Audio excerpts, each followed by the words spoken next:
இந்த ஆண்டு நமது அமிர்தபுரி ஆசிரமத்தில் அம்மாவின் முன்னிலையில் ஆயிரக்கணக்கான பக்தர்கள் ஒன்றிணைந்து தீபாவளி பண்டிகையை வெகு விமர்சையாக கொண்டாடினர்.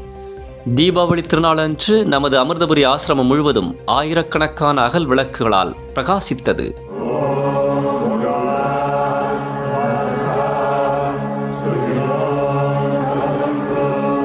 அம்மாவின் பஜனைக்கு பின் நடந்த ஆரத்தியின் போது பக்தர்கள் தங்களது கைகளில் சிறிய விளக்குகளை ஏந்தியவாறு அம்மாவுக்கு உளமாற ஆரத்தி செய்தனர்.